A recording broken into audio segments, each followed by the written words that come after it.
ప్రశ్న: అబ్రహాము సారా నుండి తన కుమారుడిని ఎందుకు పొందలేదు? ప్రశ్న: అబ్రహాము సారా నుండి తన కుమారుడిని ఎందుకు పొందలేదు? జవాబు: సారా పిల్లలను పుట్టించే వరకు అబ్రహాము హాగరుతో సంభోగం చేసెను. ఆదికాండము 16వ అధ్యాయము మొదటి వచనం. అబ్రహాము తన కుమారుడిని ఎందుకు అర్పించాడు? ప్రశ్న: అబ్రహాము తన కుమారుడిని ఎందుకు అర్పించాడు? జవాబు: దేవుడు అతడికి ఆజ్ఞ ఇచ్చెను. అనగా యెహోవా దేవుడు అబ్రహామును తన యొక్క కుమారుని అర్పించమనడం వల్ల అబ్రహాము తన యొక్క కుమారుని అర్పించడానికి వెళ్ళెను. దేవుడు అతనికి ఆజ్ఞ ఇచ్చెను గనుక అబ్రహాము ఆ విధముగా చేసెను. ఆదికాండము 22వ అధ్యాయము 9వ వచనం నుంచి 10వ వచనము. దేవుడు 6వ దినములో ఏమి సృష్టించాడు? బైబిల్‌లో చూసినట్లయితే దేవుడు 7 దినములు, 6 దినములు ఒక్కొక్క దాన్ని సృష్టించడం జరుగుతుంది. ఆ విధంగా జరిగినప్పుడు దేవుడైన యెహోవా 6వ దినములో ఏమి సృష్టించాడు? జవాబు: దేవుడు భూమిపై జీవులు మరియు మానవులను సృష్టించెను. ఆదికాండము మొదటి అధ్యాయము 24వ వచనం నుంచి 31వ వచనం వరకు. దేవుడు పంచవ దినములో ఏమి సృష్టించాడు? ప్రశ్న: దేవుడు పంచవ దినములో అనగా 5వ దినములో ఏం సృష్టించెను?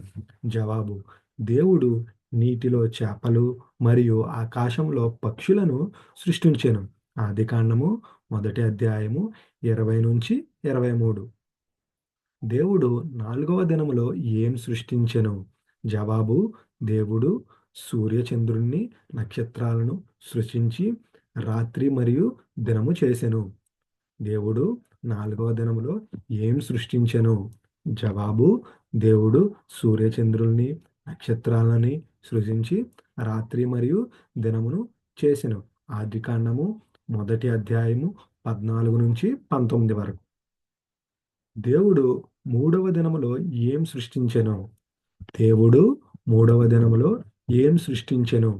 జవాబు: దేవుడైన యెహోవా భూమిని సముద్రము నుండి వేరు చేసి భూమి మీద వృక్షాలు, మొక్కలు మరియు పూలు ఉంచెను. ఆదికాండము మొదటి అధ్యాయము 9-13వ వచనం వరకు. దేవుడు ద్వితీయ దినములో ఏం సృష్టించెను? అనగా దేవుడు 2వ దినమున ఏం సృష్టించెను?